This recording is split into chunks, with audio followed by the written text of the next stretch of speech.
ใส่ទាំងអស់គ្នាបើចង់ស្រកគីឡូទាំងដើមដៃទាំងក្បាលពោះណាខ្ញុំឲ្យអ្នកទាំងអស់គ្នាមកមើលវីដេអូនេះខ្ញុំបង្ហាញពីក្បាច់ហាត់តាមមួយខែស្រកអូតូយកហ្មងហើយបែកញើសខ្ចាយពេញខ្លួនសុខភាពល្អទៀតបែកទី1តាក់ទងជាមួយនឹងការសម្រក់ដើមដៃបងប្អូនខ្ញុំឲ្យអ្នកទាំងអស់គ្នាប្រើដុំដែក1គីឡូកន្លះបងប្អូនធ្វើអញ្ចឹងណាស្រកដើមដៃនឹងលឿនមែនតែនជាពិសេសសម្រាប់បងដែលគាត់មានដើមដៃយាដើមដៃធំសិតតែខ្លាញ់ដុំអីហ្នឹងណាបងប្អូនហាត់អញ្ចឹងហាត់លេងនៅហាងនៅផ្ទះនៅអីយើងអញ្ចឹងណាបងប្អូនហាត់តាមផ្លែទេហាត់ចំណាយពេលប្រហែលជា20នាទីយើងហាត់ជាប់ហ្មងណាគឺស្រកអូតូយកហ្មងបែបនេះស្រកខ្លាញ់ដើមដៃលឿនស្រកខ្លាញ់ខ្នងហើយធ្វើឲ្យខ្នងរបស់យើងនឹងត្រង់ណាអ្នកទាំងអស់គ្នាឲ្យស្រួលខ្លួនមែនតែនបងប្អូនអាចសាកតាមវិធីនេះបានណាប៉ុន្តែអ្នកទាំងអស់គ្នាត្រូវមានដុំដែក1គីឡូកន្លះគឺល្អណាបើសិនជាយើងយកទូចពេកហាត់អត់ងាយស្រកអីហើយហាត់បែបនេះពេលដែលយើងហាត់ទៅវាស្រកអាខ្លាញ់លែងស្មាលែងក្លៀកលែង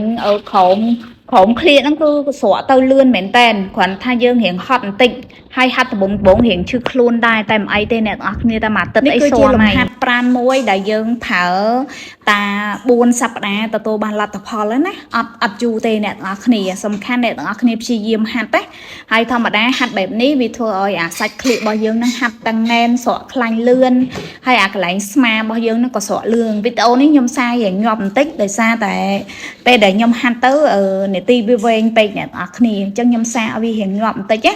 ហើយអាយើងរៀងថេខ្លួនចុះមកក្រោមបន្តិចហ្នឹងវាជួយថងតាគៀកដើមដៃនិយាយរួមទៅហាត់អញ្ចឹងហត់ណាអ្នកទាំងអស់គ្នាហើយបើសិនជាអ្នកទាំងអស់គ្នាព្យាយាមធ្វើគឺអាដើមដៃដែលធ្លាប់ធំកំប៉ុងសិតតែខ្លាញ់ដុំអីហ្នឹងណាគឺស្រកឡើងសាឡូនហើយយើងអាចពាក់អាវវាលអាវអីស្អាតទៅណាមនុស្សស្រីយើងណាគឺពិបាកជាងគេខ្លាញ់ឡើងជាងគេតែកន្លែងដើមដៃហើយនឹងក្បាលពោះហ្នឹងគឺបើសិនអ្នកទាំងអស់គ្នាអត់មានដុំដែកដូចខ្ញុំអញ្ចឹងបងប្អូនអាចប្រើដបទឹកណាបើគ្រាន់ថាដបទឹកវាក់កាន់ទៅអ្នកទាំងអស់គ្នាយើងទិញដុំដែកហ្នឹងទៅបងប្អូនខ្ញុំប្រើ1គីឡូកន្លះព្រោះអីពេលដែលខ្ញុំហាត់អញ្ចឹងប្តីខ្ញុំក៏ហាត់បានកូនខ្ញុំក៏ហាត់បានហើយខ្លួនឯងហ្នឹងគឺហាត់ទៅវាស្រួលខ្លួនបងប្អូនបែកញើសលឿនមែនតែនហ្មងណាអានឹងវិធីដែលជួយសម្រកដើមដៃសាច់ខ្នងខ្លាញ់នៅខ្លោងលឿនមែនតែនអញ្ចឹងបងប្អូនអាចសាកបានណាវិធីតាមខ្ញុំនេះគឺស្រកលឿនមែនតែនឥឡូវយើងទៅមើលលំហាត់ប្រាណទី2ដែលខ្ញុំធ្វើជាប្រចាំណានិយាយរួមខ្ញុំផ្ដោតជាគេព្រោះអីខ្ញុំមានបញ្ហាឲ្យតាឡើងគីឡូគឺឡើងដើមដៃហើយនឹងក្បាលពោះឥឡូវលំហាត់ប្រាណទី2គឺខ្ញុំរង្វិលកងបងប្អូនកងនេះខ្ញុំជ្រើសរើស2គីឡូយកមកវិលទៅវាស្រកខ្លាញ់ចកេះលឿនណាអ្នកទាំងអស់គ្នាហើយវាបែកញើសពេញមួយតួខ្លួនហ្មងហើយមើលទៅរៀងញាប់ហ្នឹងដោយសារខ្ញុំសារឲ្យវាលឿនណាអ្នកទាំងអស់គ្នាអញ្ចឹងបងប្អូនហាត់តែ2ចំណុចហ្នឹងទៅបើសិនជាអ្នកទាំងអស់គ្នាមានបញ្ហាខ្លាញ់លើសខ្លាញ់រៀងច្រើនក្បាលពោះរៀងធំដើមដៃរៀងធំហ្នឹងហាត់តាមខ្ញុំអញ្ចឹងទៅហើយបើសិនជាហាត់បែបនេះបងប្អូនស្រកខ្លាញ់ក្បាលពោះលឿនណា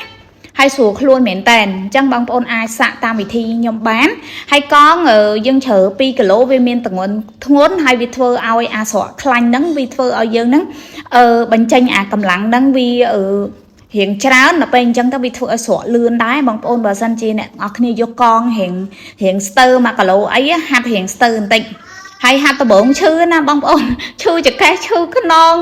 ឡើងជាប់អស់ហើយប៉ុន្តែយើងហាត់តែមួយសប្តាហ៍ទៅគឺមកធម្មតាវិញហើយបន្ទាប់ពីយើងហាត់ប្រាណហើយយើងត្រូវតែ take care ពីរបបអាហារប្រចាំថ្ងៃរបស់យើងទាំង3ពេលបងប្អូនជាពិសេសពេលល្ងាចបងប្អូនញ៉ាំបន្លែឬក៏ញ៉ាំប័រឬក៏ញ៉ាំតែសាច់ឬក៏បន្លែអីចឹងមកណានេះបងប្អូនលទ្ធផលដែលយើងហាត់បានកន្លះម៉ោងគឺបែកញើសខ្ចាយបែបនេះហ្មងណាអ្នកនរគ្នាបងប្អូនសម្រាប់អ្នកដែលគាត់ចង់បានក្បាច់អីទៀតបងប្អូនអាចcomment នៅខាងក្រោមវីដេអូនឹងបានណាហើយខ្ញុំនឹងប្រាប់បន្តទៀតកុំភ្លេច share វីដេអូនេះម្នាក់មួយផងណា